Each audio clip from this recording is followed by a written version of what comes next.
All right, this is interesting. Job listings in New York State must now feature salary information. Right, so the law went into effect yesterday and is the latest example of a growing trend of wage transparency.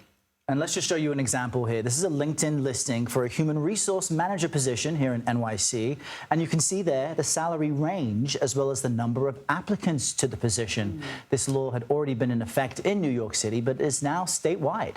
And joining us now to discuss is Emily Peck. She's a markets correspondent at Axios. Thanks so much for making time, Emily. Sure, it's great to be here. So let's start with what's driving this change in wage transparency laws.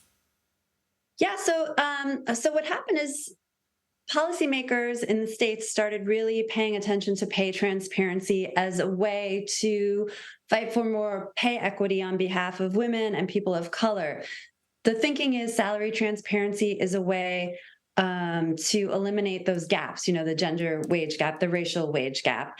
And a few years ago, starting with Colorado, states started passing these laws which call for listing salary ranges on job listings. And so what you're seeing now is an increase. There's data from Indeed you're showing people right now that shows now slightly more than half of job listings on Indeed, the job site, have these salary ranges posted. And what's interesting, though, is the way that companies show these salary ranges. They had time to prepare for this. We don't know how the numbers may be fudged behind the scenes, but you know, one example from last year was from Citi, and the salary range for a financial services position was anywhere from $0 to $2 million. Wow. The company Right. then said, okay, that was a technical error, but still, when you look at these ranges, they could span tens of thousands of dollars. Does that defeat the purpose, and how is that adding to the challenge of real transparency?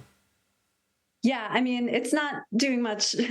I don't know if it quite defeats the purpose. And Citi, I think, later said that was right, like you said, an error. But you see, Netflix is really kind of notorious for this. They'll have job listings that go from $50,000 a year to $500,000 a year. I think there's still some utility there because it shows you, if maybe you're a very senior person, it kind of shows you what's possible from a job listing. So it's not totally meaningless, even when employers do that. And of course, they're doing that to maintain flexibility and kind of get around the laws. The laws don't have very strict enforcement mechanisms behind them. So employers, I mean, there's not likely going to be much consequences for them if they have these broad ranges. So, Emily, if the goal here is to make things more fair for employees, for prospective employees, how does this impact a company's bottom line?